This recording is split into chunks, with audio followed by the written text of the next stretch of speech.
এবং আমাদের কেরানীগঞ্জ গার্মেন্টস মালিক সমিতির পক্ষ থেকে আমরা প্রধানমন্ত্রীকে ধন্যবাদ জানাই কিন্তু এত একটা সুন্দর একটা বাজেট প্রেরণ করার জন্য এবং সাধারণ মানুষ এবং গরিব দুঃখীদের এই বাজেটে সংযুক্ততা আছে অনেক এবং এই বাজেটকে স্বাগতম জানাই আমি আমার সংক্ষিপ্ত আলোচনা শেষ করছি। আসসালামু আলাইকুম।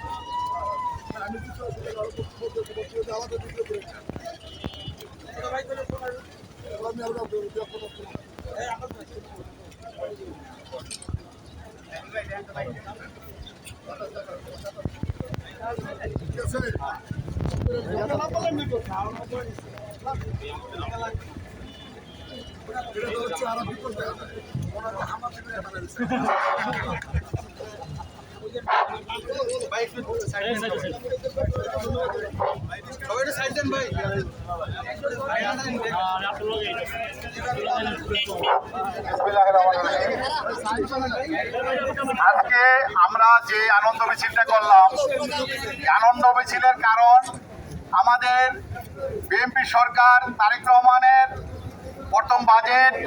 এই বাজেট আমরা শ্রমিক এবং মালিক এবং ব্যবসায়ী এবং যত ব্যবসায়ীরা আছেন, শ্রমিকরা আছেন, সবার প্রিয় বাজেট হয়েছে।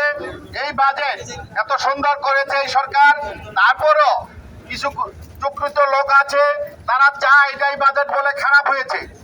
আসলে তো সত্য যেটা সেটা তারা স্বীকার করে না, কারণ তারা বিরোধিতা করার জন্যই বিরোধিতার কথাবার্তা বলে। তারা আজকে সে যেই কথা তারা বলছে যে বাজেট, এত টাকার বাজেট কি করে হবে, এটা সরকার বাজেটের সিদ্ধান্ত নিয়েছে এবং পারবে বলেই এই সরকার ভালো কাজ করুক এবং সেই জন্যই তারা ভালো লাগে না তাদের।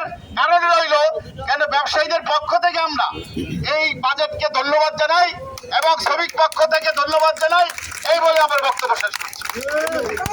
আছি যে আমাদের 2026-27 বাংলাদেশের যে অর্থ বছর, সেই অর্থ বছরের বাজেট সম্পূর্ণভাবে ইতিমধ্যেই সংসদে আলোচনা হয়েছে এবং প্রত্যেকটা বাংলাদেশের নির্বাচিত সংসদ সদস্যরা এটার উপরে ভালো দিক খারাপ দিক সম্পূর্ণ আলোচনা করেছে।